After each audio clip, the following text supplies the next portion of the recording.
100 House freshmen have taken the oath of office, including New York's Alexandria Ocasio-Cortez, who is 29. She's the youngest woman ever elected. The new Congress is a house of firsts. It now has the first two Native American women. Also in the chamber are the first two Muslim women to be elected, Ilhan Omar, a 36-year-old Somali American, and Rashida Tlaib, a Palestinian American. A record number of 102 women were sworn into the House, 35 of whom were elected for the first time in November, signaling a historic power shift. And it's the largest congressional black representation with 55 members, and also the largest for the Hispanic caucus with 37 members. I'd have to come up for air on that one for a second. That was a lot. We have our TRT World analyst, Ahmed Bedier, who joins us in the studio.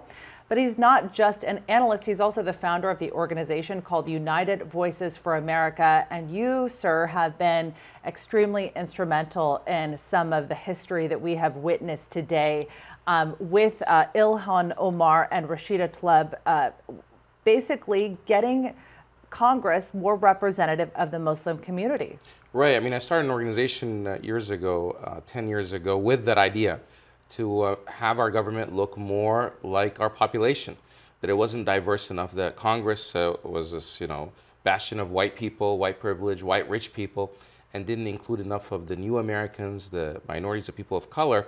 And fortunately, the excitement today, history is being made, that finally we're seeing this shift where more people of color, a record of first, so many of them, including these exciting two Muslim women first elected to Congress, which I'm very proud that I supported and helped both of them. How important is that for the community?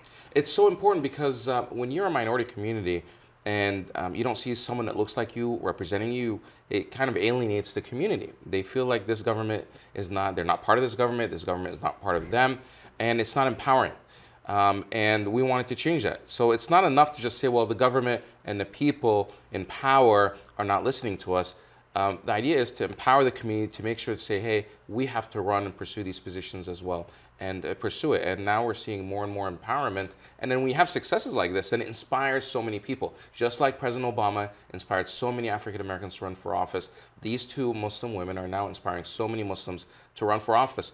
10, 15 years ago, not a lot of people wanted to do it. They thought, well, politics is for the corrupt people. We don't want to get involved. Some of them came from countries, especially from the Muslim world, that don't have a history of democracy. So it was kind of for a different group.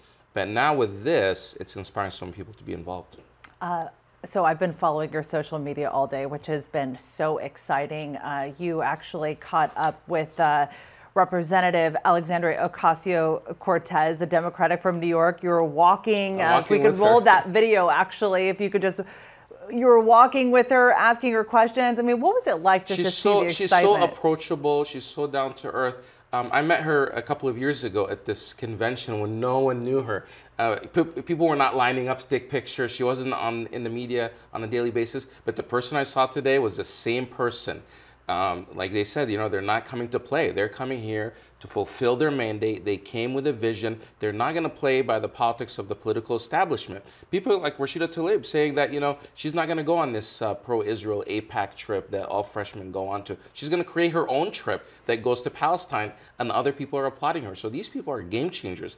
Ilhan Omar told me, I saw her today as well, she was saying, things like, she came 23 years ago to this country, to Washington, D.C. as a refugee from Kenya. They first came to North Virginia area. And she was so proud that her father and her came yesterday to the same airport and now to be sworn in. So that's just amazing. Only in America are these stories possible. So despite having somebody like Trump in the White House, and many people credit Trump for motivating a lot of these people to run, despite having this kind of environment, we're having successes like this. So the future is looking better in America. How do you think that these women that you just mentioned will be able to shape policy here in the United States? Well, it's definitely not going to be easy. And, one thing that I noticed that in talking to them today, they're not planning that, that they got elected and they're just going to go and vote. No, they're actually continuing to raise money so they can send it back to their communities to organize people of color to continue to put pressure on other members to toe in. So for example, Alexandria Ocasio-Cortez, she wants this Green Deal something for the environment, where the rest of the Democrats are not necessarily fully on board. So now she has to bring her people power, the supporters that she has across the country, to pressure her fellow Democrats